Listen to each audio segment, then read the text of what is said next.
Mi ex suegro me quitó todo, pero su negocio fracasó y ahora quiere mi apoyo. No sé ni cómo empezar porque esta situación parece sacada de una novela mala de esas que ves en la tele cuando no hay nada mejor que hacer. Hace unos años, pensé que tenía mi vida resuelta. Tenía una relación seria con Sara, mi novia de entonces, y honestamente, creí que sería la mujer con la que pasaría el resto de mi vida. Nos conocimos en la universidad, y lo típico, nos enamoramos, hicimos planes, soñábamos con un futuro juntos. Lo que no vi venir, y vaya que me arrepiento de no haberlo visto, fue el caos que vendría por estar cerca de su familia, específicamente de su papá, don Ernesto. Para que se hagan una idea, don Ernesto era un hombre de negocios exitoso, al menos en apariencia, y desde el principio me hizo sentir como parte de su mundo. Cuando nos comprometimos, me ofreció trabajar en su empresa familiar. Era un puesto decente, con buena paga y proyección.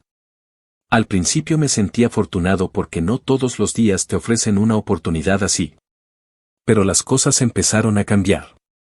Don Ernesto tenía una forma de ser bastante intimidante. No sé si era su estilo como jefe o simplemente su personalidad, pero siempre daba la impresión de que, si no hacías las cosas a su manera, estabas fuera. Yo quería caerle bien, quería demostrarle que era capaz, que no estaba con su hija por interés, así que trabajé duro. Muy duro. Todo parecía ir bien hasta que me pidió que firmara unos documentos. Me dijo que era por eficiencia porque el proyecto que estábamos manejando requería algunos ajustes legales. Y yo, idiota, confié. Ni siquiera me detuve a leerlos detenidamente. ¿Quién cuestiona al que será su suegro, no? Spoiler alert, esos documentos eran una trampa. Lo descubrí poco tiempo después, cuando la relación con Sara comenzó a fracturarse. Sí, resulta que el amor de mi vida no era tan perfecta como yo pensaba. Descubrí que me engañaba. Pero lo peor no fue solo eso, sino que cuando terminamos, su papá aprovechó la situación para destrozarme. De repente, todo lo que había trabajado en la empresa desapareció. Ernesto utilizó esos malditos documentos que firmé para endosarme responsabilidades financieras que ni siquiera entendía. Me quitó el auto, el dinero que había ahorrado e incluso los muebles que había comprado cuando Sara y yo vivíamos juntos. Fue como si me arrancaran todo de un tirón. Intenté defenderme, pero él era poderoso, tenía abogados, contactos, y yo, bueno, yo solo era un tipo normal que confiaba en la gente equivocada. Para colmo, Sara comenzó a esparcir rumores sobre mí. Que si yo había sido el tóxico, que si era un malagradecido con su familia, que si no estaba a su nivel. Perdí amigos, conexiones y, por un tiempo, también la esperanza de volver a levantarme. Avancemos 3 años. Sí, 3 largos años. Tuve que empezar de cero. No fue fácil, pero logré salir adelante. Aprendí a cuidarme y a no confiar tan ciegamente en nadie.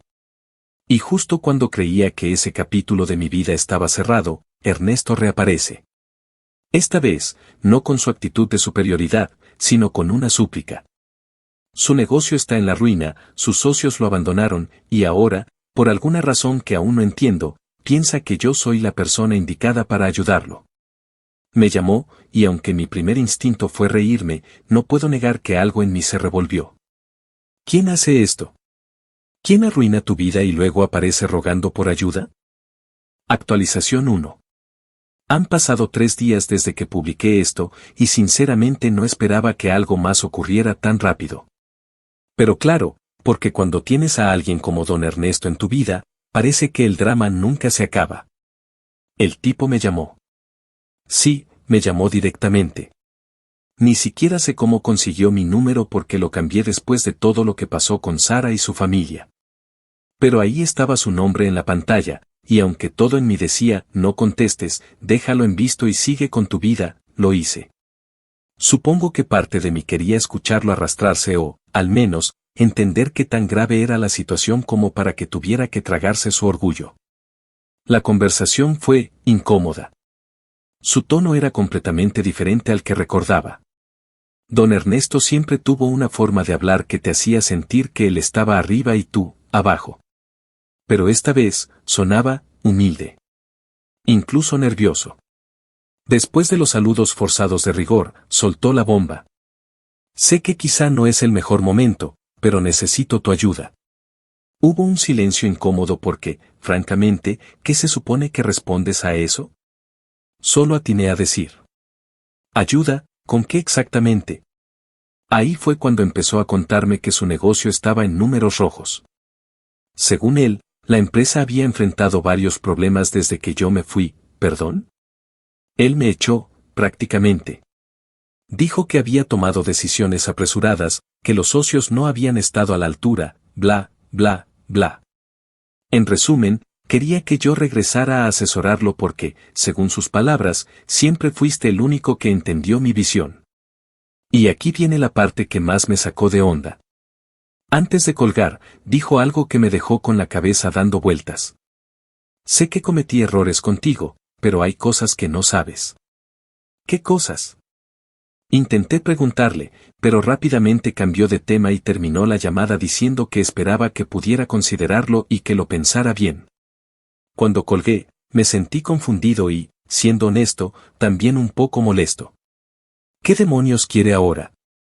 ¿Por qué me busca a mí, de entre todas las personas, cuando tiene contactos, recursos y un historial de pisotear a quienes no le sirven? No puedo sacarme de la cabeza lo que dijo. ¿Qué quiso decir con cosas que no sabes?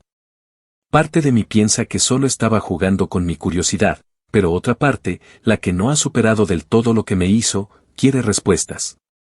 Sabía que la llamada de don Ernesto no iba a ser el final, pero lo que definitivamente no me esperaba era que Sara también volviera a aparecer en mi vida. Porque, claro, esto no sería un desastre completo si mi ex no se involucrara, ¿verdad? Todo empezó con un mensaje de texto. Era de un número desconocido, y decía algo como: Hola, sé que no tenemos la mejor relación, pero creo que deberíamos hablar. Es importante. Sara. Primero me reí. Luego me enojé. Después me quedé mirando el mensaje por un rato, porque, ¿qué podría querer ahora? Pasé días intentando olvidar lo que me hizo, como me dejó tirado mientras su papá me despojaba de todo, y ahora aparece queriendo hablar. Al principio pensé ignorarla, pero, como siempre, mi curiosidad me ganó. Acepté verla.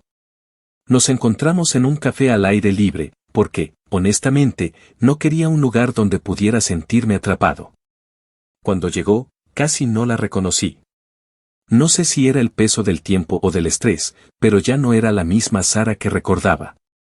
Incluso su forma de hablar había cambiado, sonaba más insegura.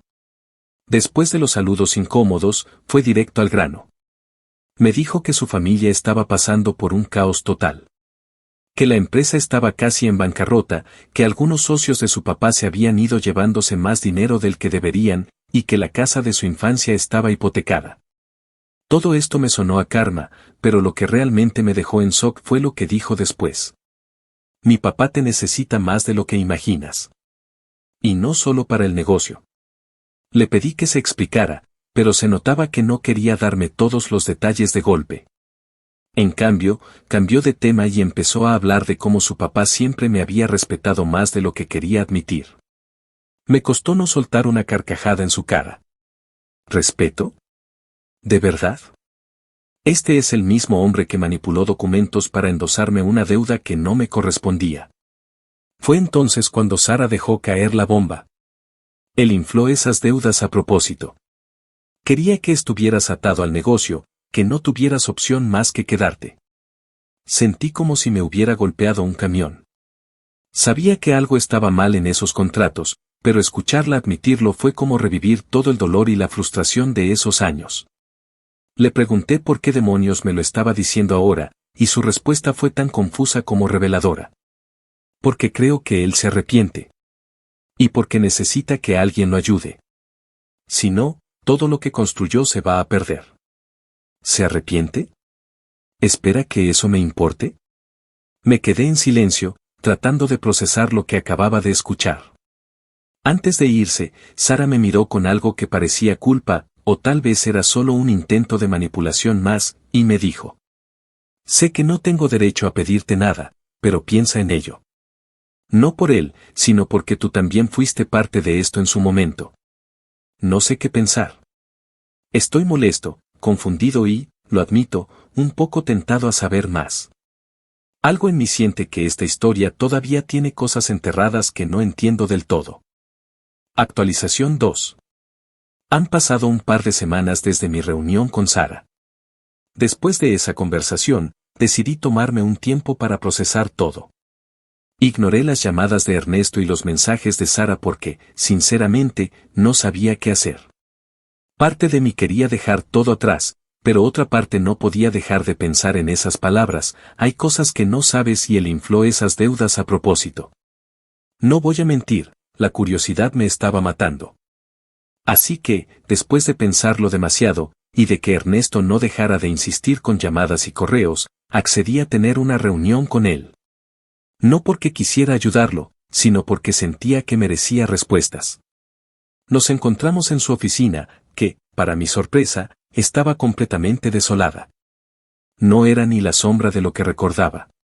Las paredes estaban vacías, los escritorios abandonados, y hasta las luces parecían más opacas. Ernesto me recibió con una sonrisa nerviosa, muy lejos del hombre prepotente que solía ser. Parecía cansado, incluso derrotado. Después de un par de minutos de charla trivial, porque, al parecer, todavía tiene que fingir cortesía, fue directo al grano. Me contó que la empresa estaba a punto de quebrar y que había intentado todo lo posible para salvarla, pero nada funcionaba. Según él, había perdido la confianza de sus socios y los bancos ya no querían financiarlo.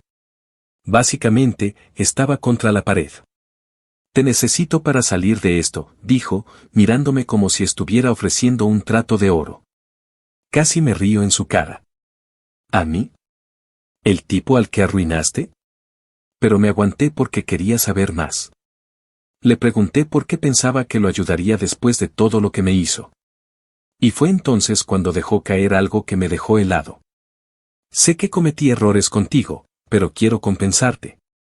Hay algo que descubrí sobre esos papeles que firmaste: podemos anular esa deuda. Lo miré fijamente, tratando de leer entre líneas. ¿Anular la deuda? ¿Después de años cargando con las consecuencias de su manipulación? Le pedí que fuera más claro, y me confesó que había irregularidades legales en los contratos.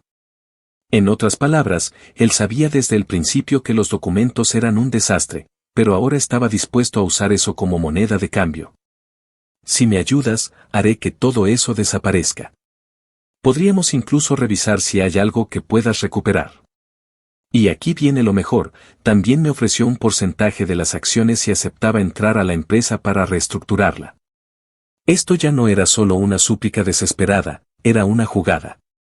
Don Ernesto no había cambiado, seguía siendo un estratega manipulador, tratando de usar cualquier cosa para salir adelante. Pero al mismo tiempo, me dejó pensando. ¿Qué tan mal tenía que estar como para tragarse su orgullo y ofrecerme una parte del negocio? Le dije que necesitaba tiempo para pensarlo. No porque quiera ayudarlo, sino porque estoy empezando a ver que esto podría ser una oportunidad para entender todo lo que realmente pasó en esos años y, quizás, incluso recuperar algo de lo que me quitó. De cualquier forma, me sentí raro saliendo de esa oficina. Era como si hubiera visto a un león herido tratando de convencerme de que todavía tenía colmillos. Ahora tengo muchas preguntas. ¿Qué tan reales son esas irregularidades en los papeles? ¿Y qué está escondiendo Ernesto? Algo me dice que no me ha contado todo. Voy a hablar con un abogado antes de tomar cualquier decisión. No quiero caer en otra de sus trampas, pero al mismo tiempo, no puedo dejar de pensar que, tal vez, esta sea mi oportunidad para darle la vuelta a todo. Actualización 3. Ha pasado una semana desde mi reunión con don Ernesto. En ese tiempo, seguí mi instinto y busqué a un abogado, alguien que pudiera revisar esos documentos que firmé hace años. Me costó bastante desempolvar los papeles, no solo porque físicamente estaban en cajas guardadas en un rincón olvidado de mi departamento, sino porque emocionalmente fue como abrir viejas heridas. Para mi suerte, encontré a alguien recomendado por un amigo, un abogado especialista en contratos corporativos. Vamos a llamarlo Luis. Cuando le expliqué mi situación, su reacción inicial fue una mezcla de sorpresa e indignación. Le dejé todos los documentos y le pedí que me dijera, con brutal honestidad, si había alguna manera de usarlos a mi favor. Pasaron unos días, y luego recibí una llamada de Luis para programar una reunión.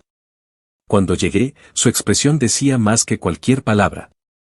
Me mostró los documentos y señaló varias irregularidades, cláusulas que eran contradictorias, firmas que parecían duplicadas y, lo mejor de todo, ciertas disposiciones que eran ilegales. Esto es un desastre, dijo, claramente asombrado de que hubiera firmado algo así. Si hubieras llevado esto a juicio en ese momento, no solo podrías haber anulado todo, sino que probablemente hubieras podido demandarlo por fraude. Esa última palabra me golpeó como un balde de agua fría, fraude. Yo sabía que Ernesto había jugado sucio, pero tener a un profesional confirmándomelo me hizo sentir dos cosas al mismo tiempo, una enorme rabia por haber sido tan ingenuo y una pequeña chispa de esperanza. Le pregunté si todavía podía hacer algo después de todo este tiempo, y aunque no me dio una respuesta definitiva, dijo que había posibilidades. Sin embargo, me dejó claro que, si quería seguir ese camino, sería una batalla larga y costosa. Tienes que decidir si vale la pena, me dijo, porque, por lo que veo, él está usando esto para manipularte de nuevo. Y aquí viene lo interesante. Luis también me hizo una pregunta que no había considerado. ¿Por qué cree que eres tan importante para salvar su negocio? ¿Qué estás pasando por alto? Esa pregunta me dejó dándole vueltas a todo. Porque, honestamente, no tiene sentido que Ernesto me quiera de vuelta, y mucho menos que esté dispuesto a ofrecerme acciones y borrar esa deuda. Algo no cuadra, y ahora estoy empezando a pensar que esto va más allá de la ruina financiera. Esa misma noche, recibí otro mensaje de Sara. Era corto, pero directo. Mi papá quiere verte de nuevo. Dice que está listo para contarte todo. Por favor, no lo ignores. No sé si fue el tono desesperado o el hecho de que ya estoy metido hasta el cuello en esto, pero acepté. Quedé con Ernesto en un restaurante discreto, y cuando llegué, ya estaba esperándome con una carpeta en la mesa. No perdió el tiempo y empezó a hablar en cuanto me senté. Me contó algo que me dejó helado. Cuando firmaste esos papeles, no era solo para proteger el negocio. Había otras personas involucradas, socios que no querían que tú tuvieras tanta participación. Fue una decisión apresurada, pero ahora sé que fue un error. Le pregunté directamente si eso significaba que fui usado como un chivo expiatorio para cubrir alguna deuda o problema más grande, y aunque trató de darle vueltas al asunto, lo admitió. Dijo que, básicamente, me convirtieron en una especie de seguro para calmar a ciertos socios que no confiaban en mí.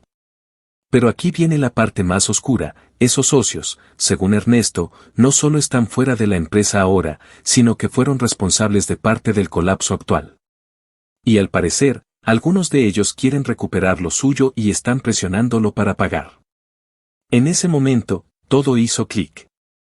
No me está pidiendo ayuda solo para salvar su negocio, me está pidiendo ayuda porque cree que, de alguna manera, puedo lidiar con los problemas que él mismo creó. No sé si sentirme más enojado o impresionado por la desfachatez.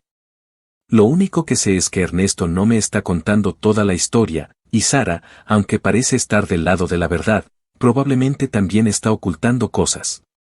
Decidí que no podía quedarme con lo que él me había dicho a medias, así que me puse a investigar. Aproveché algunos contactos que todavía conservo del tiempo que trabajé en la empresa y, después de un par de llamadas incómodas, logré conseguir algo de información sobre quiénes eran estos socios problemáticos. Resulta que Ernesto tenía a 3 principales inversionistas en esa época, todos ellos figuras bastante conocidas en el ámbito empresarial local. Pero había un hombre que destacaba más que los demás, Arturo Beltrán. Este tipo es famoso, pero no por buenas razones. Se sabe que tiene un historial turbio de negocios fallidos, demandas y, según los rumores, conexiones con actividades ilegales. Cuando escuché ese nombre, todo cobró un poco más de sentido.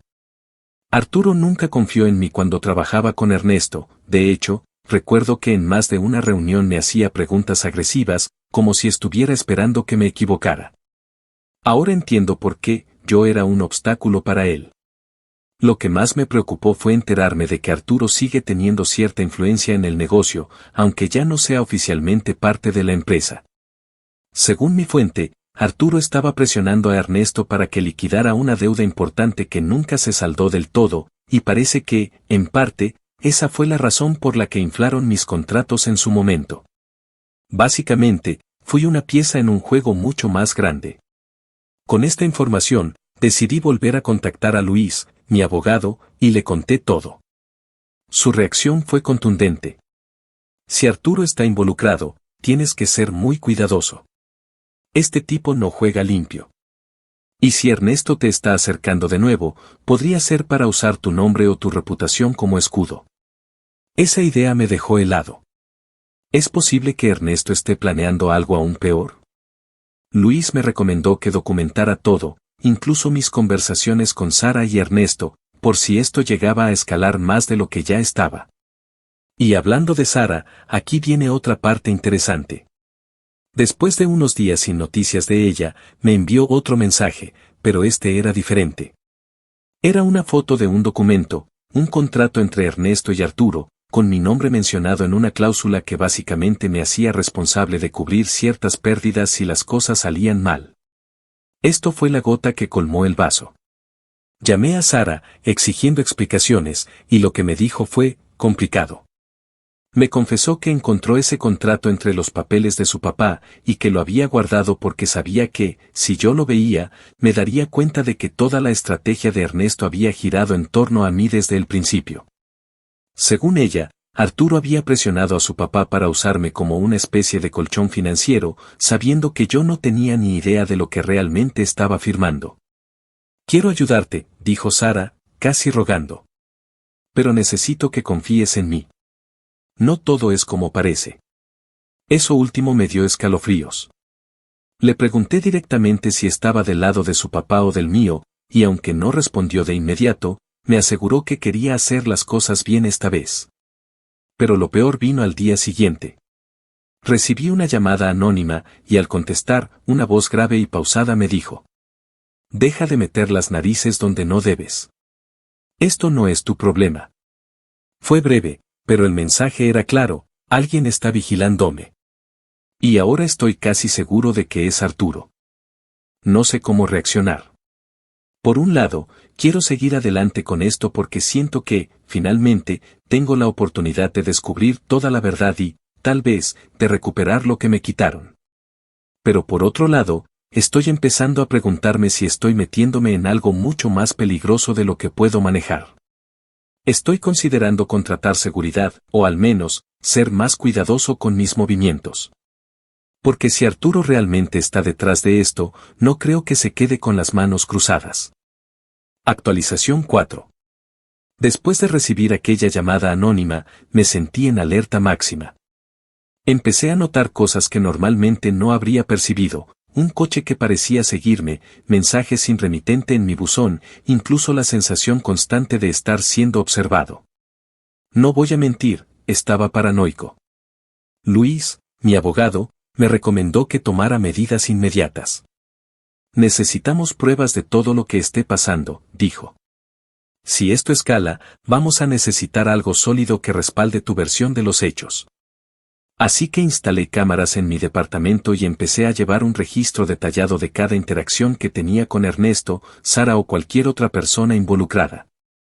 También contraté un investigador privado, recomendado por Luis, para profundizar en los movimientos de Arturo.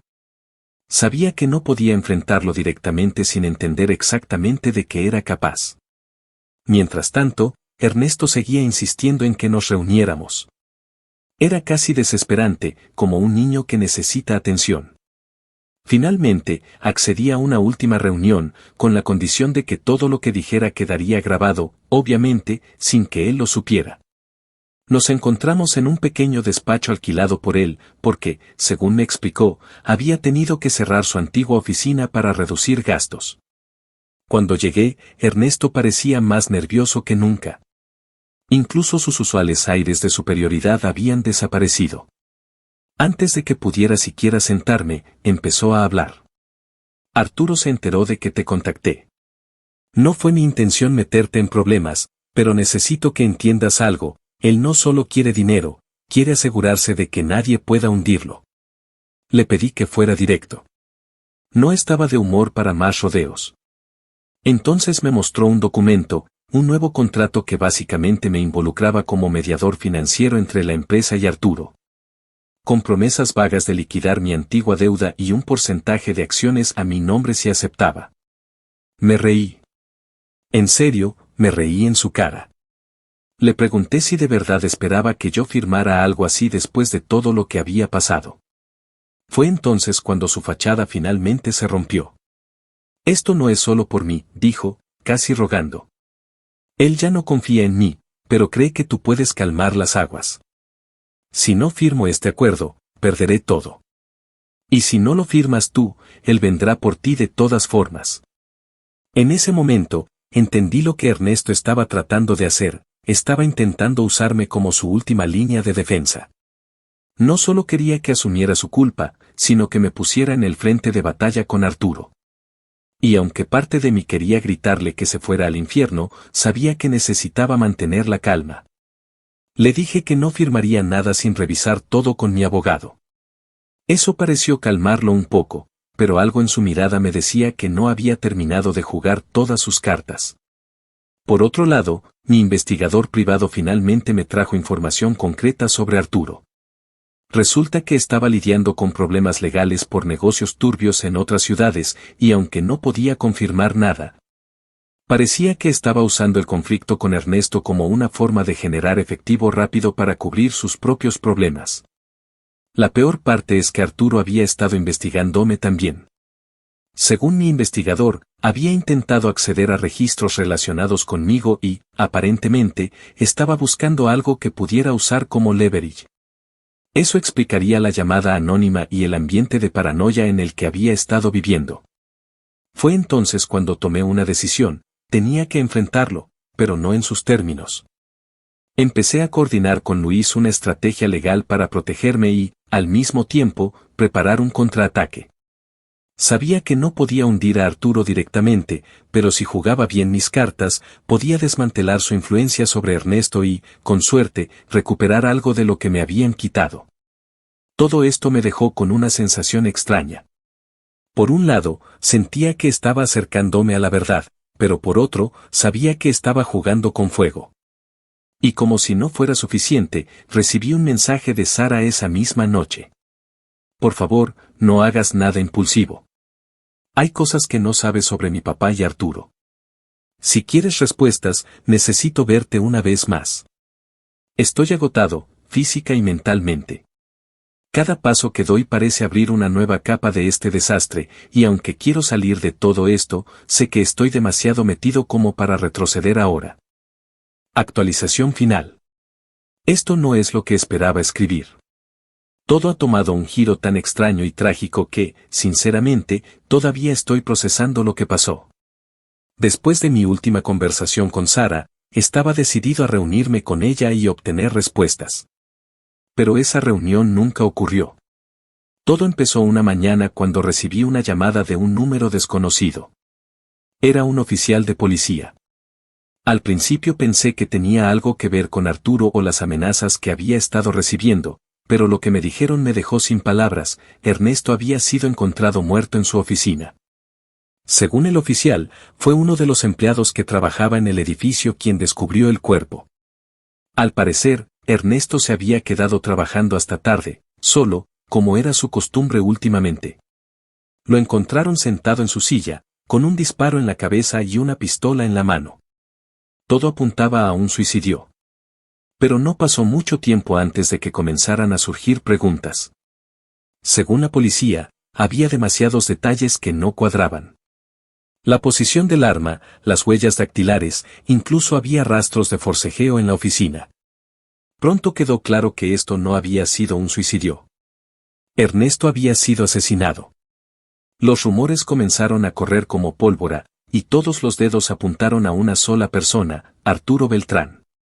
La policía no tardó mucho en encontrar razones para arrestarlo. Sus conexiones con Ernesto, su historial de amenazas y las disputas recientes sobre la deuda lo convirtieron en el principal sospechoso. Además, encontraron mensajes recientes entre Ernesto y Arturo que mostraban una creciente tensión entre ambos. Aunque no había pruebas directas, el caso contra Arturo parecía sólido, al menos en papel. Cuando me enteré de su arresto, me sentí extraño. Parte de mí estaba aliviado de que Arturo estuviera fuera de juego, pero otra parte no podía ignorar el hecho de que esto era demasiado conveniente. ¿De verdad Arturo sería tan descuidado como para dejar un rastro tan obvio? ¿O había alguien más tirando de los hilos? Sara, por otro lado, se mantuvo en completo silencio. No respondía a mis llamadas ni mensajes, lo cual no era usual en ella. Finalmente, una semana después de la muerte de Ernesto, me contactó. Nos vimos en un café, y lo primero que noté fue cómo había cambiado. Parecía más fría, más calculadora. Me dijo que ahora ella era la única dueña del negocio. Ernesto no había dejado testamento, pero por las leyes locales y al ser la única heredera directa, todo le pertenecía.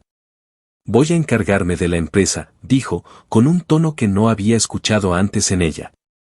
Mi papá arruinó muchas cosas, pero no voy a permitir que esto termine así. Ya no hay deudas con Arturo. Todo está bajo control. Eso último me dejó helado. ¿Cómo que no había deudas con Arturo? Le pedí que me explicara, pero evitó responder directamente. Lo único que dijo fue, las cosas ya no son un problema para nadie. Confía en mí. Cuando le pregunté directamente si creía que Arturo había mandado a matar a Ernesto, su respuesta fue aún más inquietante. ¿Importa? La verdad no cambiaría nada ahora. Esa frase me dejó con más preguntas que respuestas. Algo en su tono, en su mirada, me hizo sentir que sabía mucho más de lo que estaba dispuesta a contarme. Desde entonces, todo se ha calmado. Arturo sigue en prisión preventiva mientras se lleva a cabo la investigación, pero hasta ahora no han encontrado pruebas concluyentes en su contra. Sara, por su parte, parece haber asumido el control total de la empresa y la está levantando de las cenizas. Incluso me ofreció un acuerdo para compensarme por todo lo que perdí, algo que todavía estoy considerando. Y yo, sigo preguntándome qué fue lo que realmente pasó esa noche en la oficina de Ernesto. ¿Fue Arturo, desesperado por su dinero? ¿O fue alguien más, alguien que tenía tanto que ganar como perder en todo esto? La verdad es que nunca sabré la respuesta. Ernesto no era un hombre fácil de querer, pero nadie merece terminar así. Y aunque todo parece haber llegado a su fin, no puedo evitar sentir que esta historia todavía tiene piezas sueltas, que algo o alguien sigue en las sombras. Tal vez nunca lo sabré.